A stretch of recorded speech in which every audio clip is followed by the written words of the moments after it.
നിങ്ങൾ ഈ കേക്ക് കാണുമ്പോൾ ആദ്യം കരുതുന്നത് ഏതോ ഒരു കൊച്ചു കുട്ടിക്ക് വേണ്ടി ചെയ്ത കേക്കായിരിക്കും എന്നല്ലേ? പക്ഷേ അല്ല കേട്ടോ, ഇതൊരു വലിയ കുട്ടിക്ക് വേണ്ടി ചെയ്ത കേക്കായിരുന്നു. ആർദ്രയായിരുന്നു എനിക്ക് കേക്കിന് ഓർഡർ തന്നിട്ടുണ്ടായിരുന്നത്.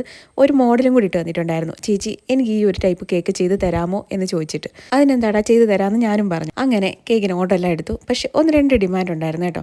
ആൾ പ്രഗ്നൻ്റ് ആണ്, അതുകൊണ്ട് തന്നെ ഈ നട്ട്സും കാര്യങ്ങളും ഒന്നും കഴിക്കാനും പറ്റില്ല. പക്ഷേ ആൾക്ക് ബൂസ്റ്റ് ഇഷ്ടമാണ്, അതേപോലെ തന്നെ വൈറ്റ് ചോക്ലേറ്റും ഇഷ്ടമാണ്. അപ്പോൾ നട്ട്സ് മാറ്റിയിട്ട് ബൂസ്റ്റും വൈറ്റ് ചോക്ലേറ്റും ഒക്കെ വരുന്ന രീതിയിലുള്ള ഒരു കേക്ക്, കസ്റ്റമൈസ് കേക്ക് എന്ന് വേണമെങ്കിൽ പറയാം. അപ്പോൾ ഇത്രയും കാര്യങ്ങൾ കേട്ടപ്പോൾ ഞാൻ കരുതി എങ്കിൽ പിന്നെ നട്ടി ബബിൾ കേക്കിൽ നട്ട്സ് മാറ്റിയിട്ട് ബാക്കി കാര്യങ്ങളെല്ലാം സെയിം ആണല്ലോ, അപ്പോൾ ആ ഒരു കേക്ക് അങ്ങ് ചെയ്ത് കൊടുക്കാമെന്ന് വിചാരിച്ചു. അപ്പോൾ ആ ഒരു കേക്കിലാണ് നമ്മൾ ഈ ഒരു ബട്ടർഫ്ലൈയുടെ ഡിസൈൻ ചെയ്ത് കൊടുത്തിട്ടുണ്ടായിരുന്നത് കേട്ടോ. കുറേ ബട്ടർഫ്ലൈ കേക്ക് ചെയ്തിട്ടുണ്ട് എങ്കിലും ഇതുപോലൊരു ഡിസൈൻ ഞാൻ ആദ്യമായിട്ടാണ് ചെയ്യുന്നത്.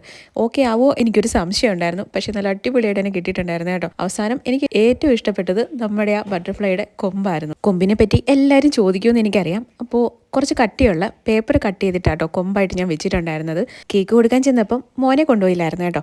അപ്പോൾ ചെന്നപ്പം മുതലേ ആർദ്ര മോനെ തിരക്കുന്നുണ്ടായിരുന്നു. അങ്ങനെ മോന് കുറച്ച് മുട്ടായിയൊക്കെ കൊടുത്ത് വിട്ടിട്ടുണ്ടായിരുന്നു. വീട്ടിൽ കൊണ്ടുവന്ന് അവനത് കൊടുത്തപ്പോൾ അവൻ ഭയങ്കര ഹാപ്പിയായി. അപ്പോൾ വീഡിയോ ഇഷ്ടപ്പെട്ടിട്ടുണ്ടെങ്കിൽ ഉറപ്പായിട്ടും കമൻറ്റ് ചെയ്യാൻ മറക്കണ്ട. നമുക്ക് അടുത്തൊരു അടിപൊളി വീഡിയോ ആയിട്ട് കാണാം. ടാറ്റാ.